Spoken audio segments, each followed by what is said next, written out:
ఏది అయినా ట్రై చెయ్యి ఆచి చికెన్ మసాలా. ఆచి చికెన్ మసాలా 26 సంవత్సరాల నమ్మకం, లక్షలాది సంతోషకరమైన వివాహాలు. తెలుగు మ్యాట్రిమోనీని డౌన్లోడ్ చేయండి.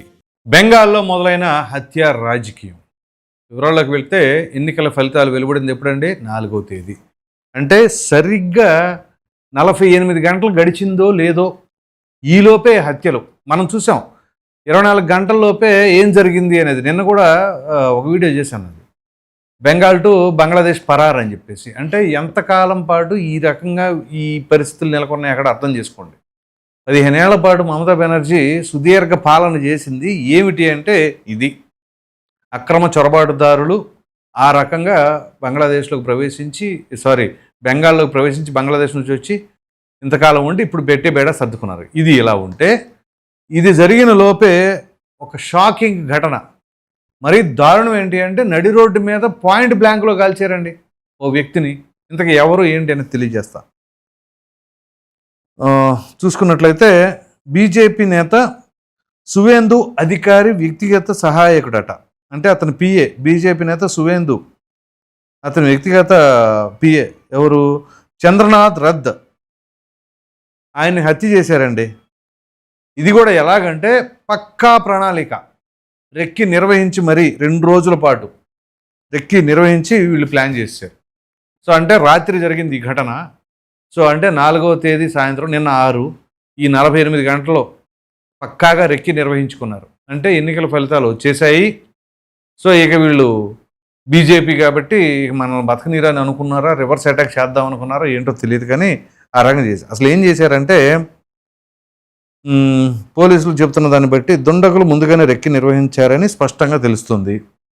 గత 15 ఏళ్లలో మమతా బెనర్జీ పాలన ఏ రకంగా ఉంది, పైగా ఇప్పుడు దానిని ఆ గోండాలను ఏరిపారేసే ప్రక్షాళన కార్యక్రమాన్ని బీజేపీ ప్రారంభిస్తుందని చెప్పేసి అనుకుంటున్నారు. సో ఈ ఘటన మీద సమగ్ర విచారణ జరుపుతామని బెంగాల్ డీజీపీ సిద్ధార్థ్ గుప్తా హామీ ఇచ్చారట. సో ఏం జరిగిందంటే బెంగాల్లో ఉత్తర 24 పరగణాల జిల్లా మధ్యం గ్రామంలో ఈ హత్య రాత్రి జరిగింది. రథ్ ప్రయాణిస్తున్న కారును దుండగులు వెంబడించి మరీ కారు కిటికీలోంచి ఆయనపై కాల్పులు జరిపారు అని చెప్పేసి ప్రాథమిక విచారణలో తేలిందట. సో అంటే కిటికీలోంచి అక్కడ షూట్ డైరెక్ట్గా పాయింట్ బ్లాంక్లో పెట్టి షూట్ చేశారు. సో ఏం చెప్పలేక సో అతను మరణించాడు. అతని డ్రైవర్ పరిస్థితి ఏమో సిచ్యువేషన్ చాలా డేంజర్గా ఉందట. సో పోలీసులు ఏమో దర్యాప్తు చేస్తూ ఉన్నారు. సో ఇప్పుడు యాక్చువల్గా ఒక బీజేపీ నేతకు సంబంధించిన పిఏని చంపేశారు అంటే ఎవరు చంపుతారు ఆలోచించండి. అక్కడ ఉంది ఇద్దరు 2 రాజకీయ పార్టీలు, ఒకటి తృణమూల్ కాంగ్రెస్, 2 బీజేపీ. పోనీ తృణమూల్ కాంగ్రెస్ పార్టీ ఏమైనా సరే హత్యా రాజకీయాలకి రివెంజ్ పాలిటిక్స్కి దూరంగా ఉంటుంది అని చెప్పేసి అనుకునే ఆస్కారం ఏదైనా ఉందా? గత ప్రీవియస్ ట్రాక్ రికార్డ్స్ కనుక మనం తీసుకున్నట్లయితే వాళ్ళు వ్యవహరించిన తీరు అంతెందుకు, ఆ డాక్టర్ మరణానికే ఆ హత్యకే బాధితులమైన టీఎంసీ కార్యకర్తలు దాడి చేశారంటే వాళ్ళ వైఖరి ఏ రకంగా ఉంటుందో అర్థం చేసుకోండి. ఇది ఒకటే కాదు, ఇటువంటివి చాలా ఉన్నాయి. సో ఏ ఒక్కరిని కూడా వీళ్ళు అసలు ఇది చేయరు. పైగా విదేశాల్లో ఉండవాళ్ళు అంటే బంగ్లాదేశ్లో ఉన్న వాళ్ళని కూడా ఆహ్వానిస్తున్నారు అని అంటే వాళ్ళ నినాదం ఏంటి, వాళ్ళ యొక్క ఉద్దేశాలు ఏంటి?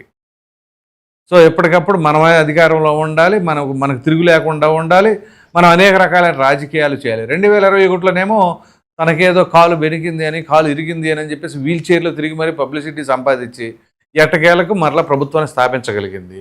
ఇక అన్ని ఆయుధాలు అయిపోయినాయేమో తెలియదు. ఇక చివరిగా డైరెక్ట్గా దిగి ఇంకేమైనా గెలిచేస్తాం, ఇచ్చేస్తాం, వచ్చేస్తాం అని చెప్పేసి అన్నారు. తీరా కట్ చేస్తే ప్రజల్లో ఉన్న ఆగ్రహ జ్వాలలు. ఒక విధంగా చెప్పాలంటే దేశంలోనే హైయెస్ట్ పోలింగ్ నమోదైంది. ఇది ఒక రికార్డ్, 92% అబవ్. అంటే ఏంటో ఆలోచించుకోండి. ఎక్కడైనా సరే హైయెస్ట్ పర్సెంటేజ్ ఆఫ్ పోలింగ్ నమోదయ్యింది అంటే ప్రజలు ఆగ్రహంతో ఉన్నారని అర్థం చేసుకోవాలి. అది ఏ పార్టీ అయినా, ఏ రాష్ట్రంలో అయినా సరే ప్రజలు ఎట్టి పరిస్థితుల్లో ఆ ప్రభుత్వాన్ని దించేయాలి అని అనుకున్నప్పుడే హైయెస్ట్ పర్సెంటేజ్ ఆఫ్ పోలింగ్ నమోదయ్యింది. ప్రభుత్వాన్ని రిపీట్ చేద్దాం అనుకున్నప్పుడు ఎప్పుడైనా సరే హైయెస్ట్ పర్సెంటేజ్ నమోదవుతుంది. నార్మల్గా వస్తుంది, మరలా ఇల్లే గెలుస్తారులే అనే ఉదాహరణ బాగానే ఉంది కదా, మనం వేసిన ఏ పని గెలుస్తాడని ధోరణిలో ఉంటారు. కానీ ఎప్పుడైనా హైయెస్ట్ పర్సెంటేజ్ నమోదైందంటే మాత్రం గుర్తుంచుకోండి, ప్రభుత్వాలు తల్లకిందులు అయిపోతున్నాయి అనే దానికి నిదర్శనం. అదే జరిగింది బెంగాల్లో. 92% అబోవ్ ఎప్పుడైతే పోలింగ్ నమోదయ్యిందో అయిపోయింది, మమతా బెనర్జీకి బీజేపీ కొట్టేసింది అని చెప్పేసి అప్పుడే డిసైడ్ అయ్యారు పొలిటికల్ అనలిస్టులు అందరూ కూడా. సో దానికి తగినట్టుగానే ఫలితాలు కూడా కనిపించినాయి. మరి ఇటువంటి పరిస్థితుల్లో ఇక్కడ మమతా బెనర్జీ నేను రాజీనామా చేయను, ఇది అనెథికల్గా జరిగింది ఎన్నికలు అని చెప్పేసి మాట్లాడుతున్నారంటే దేనికి నిదర్శనం? వాళ్ళకి పదవి వ్యామోహం అనుకోవాలా, లేకపోతే ఆ పదవి మీద ఉన్న మోజుతో పిచ్చి పెట్టింది అనుకోవాలా? ఇప్పుడు ఈ హత్య రాజకీయాలు ఏంటి? సో ఎట్టి పరిస్థితుల్లో ఉత్తరప్రదేశ్లో యోగి ఆదిత్యనాథ్ పరిపాలన ఎలా ఉందో దాన్ని మైమరిపించేలాగా బెంగాల్లో కూడా జరగాలి. ఈ రౌడీయిజానికి, గూండా రాజ్యానికి స్వస్తి చెప్పాలి. లేకపోతే ప్రజలు సైతం విలవలాడిపోతారు, ఓటు హక్కును ఉపయోగించుకోలేని పరిస్థితుల్లో ఉన్నారంట అక్కడ. అటువంటి పరిస్థితి నుంచి ఇంక ఏది ఏమైనా సరే మేము ఈసారి ఓటు హక్కును ఉపయోగించుకుంటామని చెప్పేసి ఒక కసితో వచ్చి ఓటేశారు వాళ్ళు. సో ఇప్పుడు మమతా బెనర్జీ పరిస్థితి ఏంటి అంటే మొత్తం గత ట్రాక్ రికార్డు మొత్తం చెక్ చేసి అక్కడ జరిగిన అవకతవకలు, అవినీతులు, అక్రమాలు, దౌర్జన్యాలు, దాడులు మొత్తం బయటకు తీసి చిట్టా పెడితే బయట అసలు రంగంతా బయటపడుద్ది. ఇక్కడ ఉపాధ్యాయులకు సంబంధించి ఒక విషయం గుర్తు చేయాలి. ఉపాధ్యాయులకు సంబంధించి కూడా అక్రమంగా టీచర్లు నియామకం చేసుకున్న ఘనత కూడా టీఎంసీ ప్రభుత్వంలోనే జరిగింది. సో అది కూడా వెలికి తీయాలి. ఎందుకంటే విద్యారంగం కూడా భ్రష్టు పట్టించగలిగారంటే ఏం చేయాలి? ఇక పోలీసులు వాళ్ళు ఫ్రీగా డ్యూటీ చేసుకోవడానికి లేదు, పబ్లిక్ ఏమో ప్రొటెక్షన్ లేదు, ఒక సేఫ్టీ లేదు. ఆ రకమైన పాలన అందించింది మమతా బెనర్జీ. సో ఇప్పుడు ఆ మమతా బెనర్జీకి సంబంధించిన మరి ఆ తృణమూల్ కాంగ్రెస్ కార్యకర్తలు ఈ రకంగా వ్యవహరించింది. నిన్న కూడా ఆ వీడియోలో మనం చర్చించుకున్నాం. ఒక తృణమూల్ కాంగ్రెస్ కార్యకర్త ఒక హిందువులని ఏ రకంగా మాట్లాడారు? సాయంత్రం 4 గంటల తర్వాత హిందువుల ఇళ్లలో ఉన్న ఆడవాళ్ళందరినీ రోడ్డు మీద జుట్టుపడి నీడ్చుకొస్తానన్నాడు ఒకడు ఎదవ. 4వ తారీఖున జరుగుద్దండి. ఆయన తీసుకొచ్చి అదే 4వ తారీఖున బయటికి 4 గంటలకు తీసుకొచ్చి పులుసు గారిని తగ్గొట్టారు. అలా ఉంటుందన్నమాట. అసలు రాజకీయాలంటే ఏ రకంగా ఉండాలి? ఎంత దరిద్రంగా తయారయ్యాయి. మరి వీళ్ళే ఎందుకు ఆ ధోరణి? పోనీ మమతా బెనర్జీ ఏమన్నా మ్యారీడా, పిల్లలు ఉన్నారా, స్వార్థపూరితంగా ఏమైనా చేసుకోవడానికి ఏమైనా ఉందా? ఏమీ లేదు. అయినా ఎందుకు అంత దాహం, తపన, ఆ పదవి మీద వ్యామోహం? ఎప్పటికప్పుడు నేనే ఉండాలి, నేనే పరిపాలించాలి. సరే పరిపాలించావు, ప్రజలకు ఏమైనా మంచి చేసావా? ఎంతమందికి ఉపాధి కల్పించారు? ఎన్ని అభివృద్ధి కార్యక్రమాలు చేశారు అనే దానికంటే ఎంతమంది పైన దాడులు చేశారు, ఏమేం చేశారు అనే కేసులు ఎక్కువగా ఉన్నాయి. అది పరిస్థితి.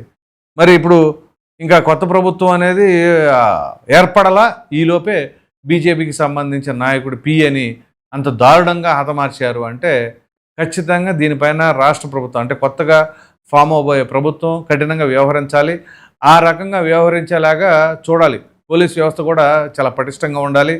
దీనిపైన కేంద్ర ప్రభుత్వ పెద్దలు కూడా చాలా సీరియస్గా తీసుకొని సరైన వ్యక్తిని, ఇంకా సీఎం క్యాండిడేట్ ఎవరు అని డిసైడ్ చేయలేదు కదా, సరైన క్యాండిడేట్ని ఒక యోగి ఆదిత్యనాథ్ లాంటి క్యాండిడేట్నే అక్కడ సీఎంగా ప్రతిపాదిస్తే బ్రహ్మాండంగా ఉంటుంది అని చెప్పేసి కూడా సామాన్యులు అభిప్రాయపడుతూ ఉన్నారు. మరి ఇటువంటి పరిస్థితులు అక్కడ బెంగాల్ మరి ఎట్టి పరిస్థితులు వాళ్ళ యొక్క కబంధ హస్తాల నుంచి మొత్తానికి బయటపడిందని చెప్పేసి అనుకోవచ్చు. చాలామంది కామెంట్స్ కూడా అదే పెడుతున్నారు. ఆ అరాచక పాలనకే ముగింపు జరిగింది పలికారు. ప్రజలందరూ కూడా చైతన్యవంతులయ్యి గంప గుర్తుగా ఒకేసారి వచ్చేసి వాళ్ళపైన తిరగబడ్డారు అని చెప్పేసి మొన్న ఓటింగ్ పర్సంటేజ్ తర్వాత చాలామంది కామెంట్స్ కూడా పెడుతూ ఉన్నారు. సో ఇటువంటి చైతన్యవంతులు కావాలి. సమాజం బాగుపడాలి అంటే, ప్రజలు, సామాన్య ప్రజలు ప్రశాంతంగా ఉండాలి అంటే అరాచక ప్రభుత్వాలకి స్వస్తి పలకాల్సిందే. అది ఏ ప్రభుత్వం అయినా, ఏ పార్టీ వాళ్ళైనా సరే. సో ఇదిగో చూడండి, 24 గంటలు గడిచిందో లేదో ఆ రెక్కి నిర్వహించేసి ఆ రకంగా హతమార్చారు అంటే ఇంకేం చేయబోతారు వీళ్ళు. సో దీనిపైన మీ అభిప్రాయం ఏంటి అనేది కామెంట్లో తప్పకుండా తెలియచేయండి. Thank you.